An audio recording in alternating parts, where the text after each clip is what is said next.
everybody? Welcome to the show. I appreciate you tuning in for another brand new episode. So, what's in store for you here tonight?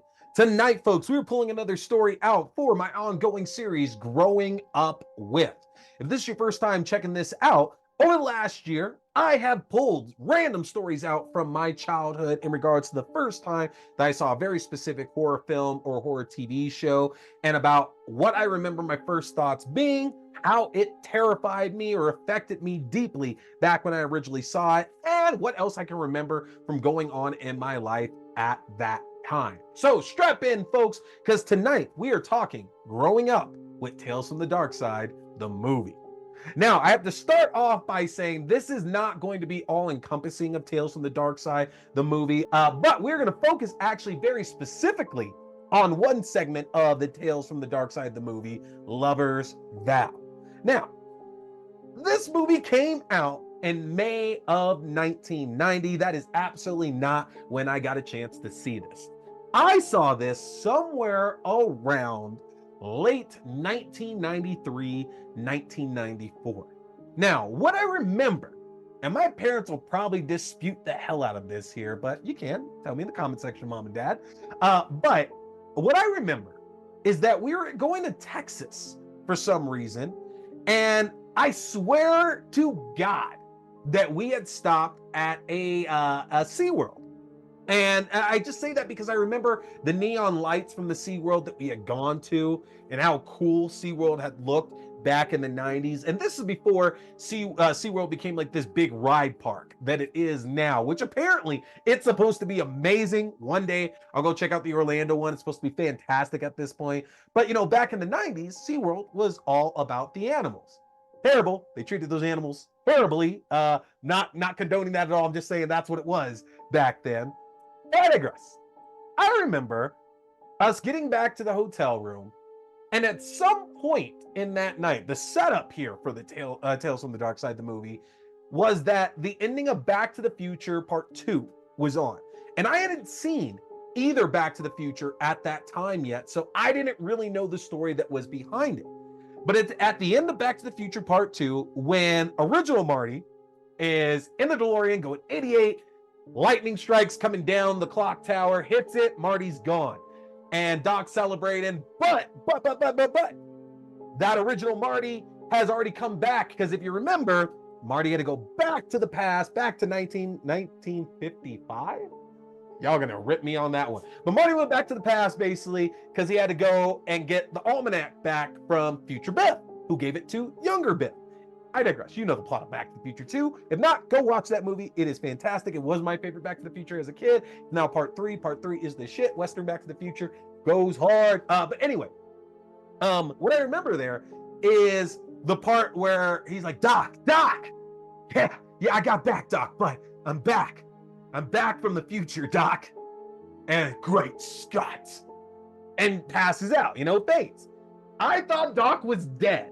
I absolutely thought that Doc Brown was dead, and because I had no context for this movie at all, I thought Marty just somehow killed Doc out of shock, out of fright, and the airing of it on that TV very much had the to be continued on it, or the to be concluded, whatever it ultimately said, because it wasn't the one where they showed the preview for Back to the Future Part 3. But anyway, that stood out in my mind at that, and then I remember going to sleep for like for a bit, maybe like an hour or so, I want to say, and waking up.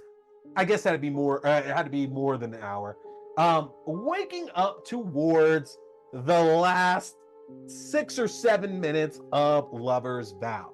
Now, if you haven't seen the Lover's Vow segment of Tales from the Darkside, the movie before, it is a fantastic segment. It's got James Remar and Ray Dawn Chong. Oh my God, I'm gonna get her name right here. Ray Dawn Chong starring in it. And it focuses on this character, Preston, that James Remar plays, who's a struggling artist, can't sell anything, is not getting any interest from anybody at all. And after a chance night out, being walked home by his bartending friend, he randomly stumbles upon a gargoyle, an actual gargoyle, who murders his friend and promises to spare Preston's life if Preston will hold that secret forever. He cannot tell anyone. Now, Preston agrees to it, and moments later ends up running into Corolla, played by Rae Dawn Chong, and they proceed to start a relationship, have a family, they have kids, they have this fantastic life together.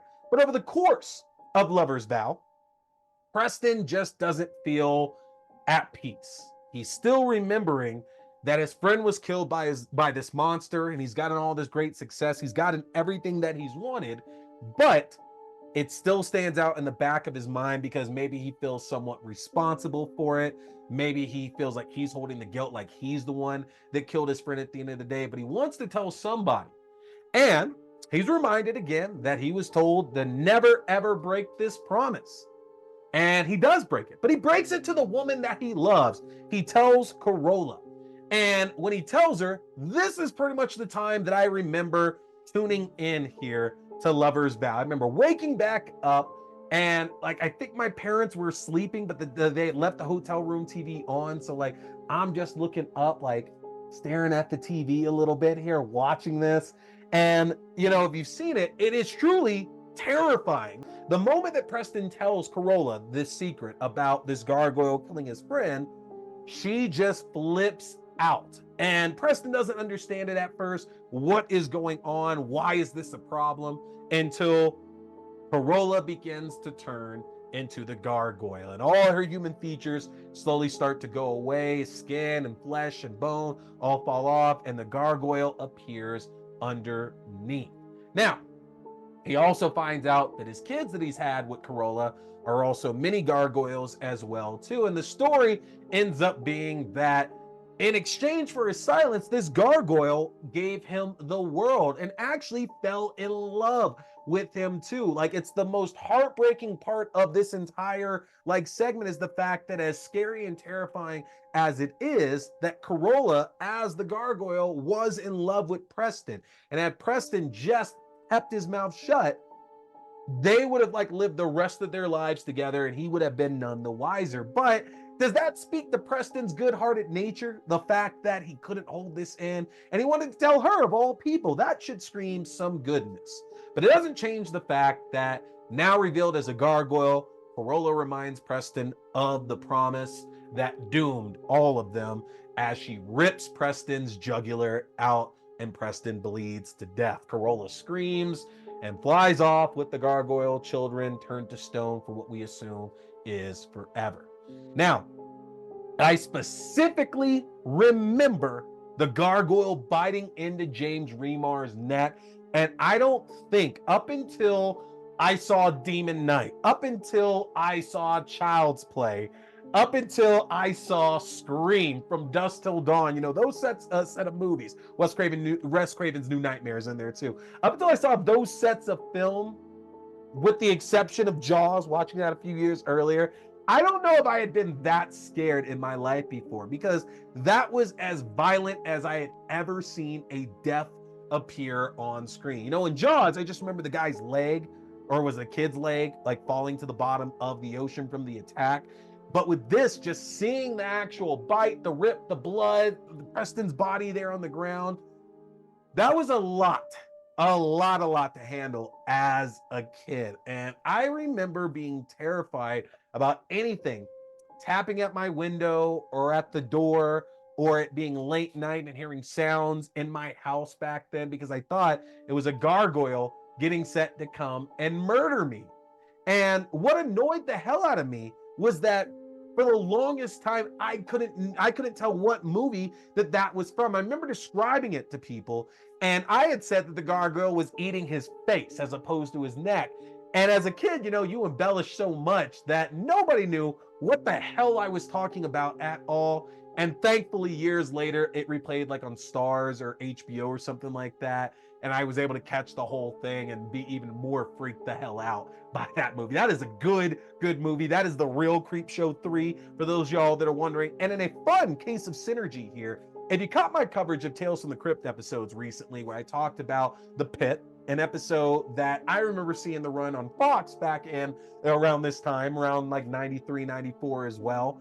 And John Harrison who directed that episode of The Pit, also directed Tales from the Darkside, the movie. So there's some fun synergy in there with that. But y'all, I was not normal after that. Like, this even gave me some trepidation when the Gargoyles cartoon started on the Disney Channel, like not long after that. Because for those of y'all that don't remember, the Gargoyles cartoon on Disney, which was amazing, amazing. The gargoyle Demona showing up with like the red eyes and like being as murderous as she is on that show. And at a young age, that shit was terrifying.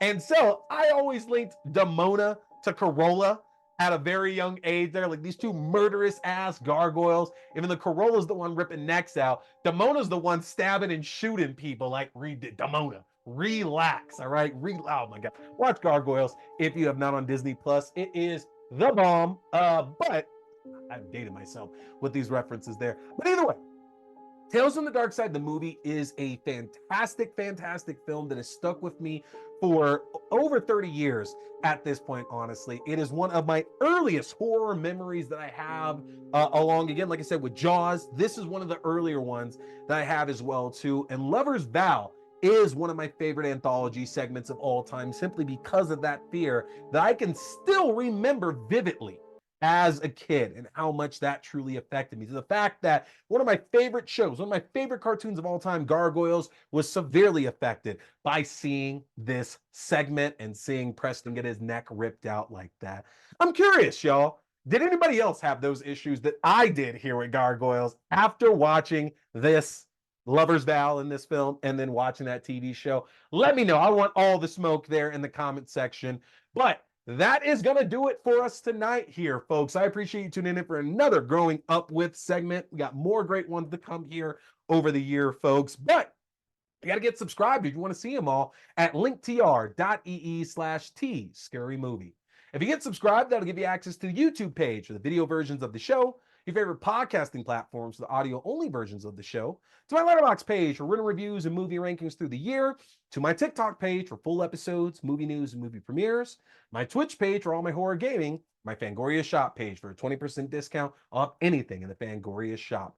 Take advantage of that, folks. Hit that subscribe button. You do not want to miss anything that I have coming out here very soon for y'all to check out. We're jumping back into the world of Scream, of The Howling, of Puppet Master, of Leprechaun, and we still got more great new stuff coming your way as well, too. Do not miss out on any of that. Hit that subscribe button. That's it tonight, folks. I appreciate you tuning in. My name is T. Talking Scary Movies. Stay scared.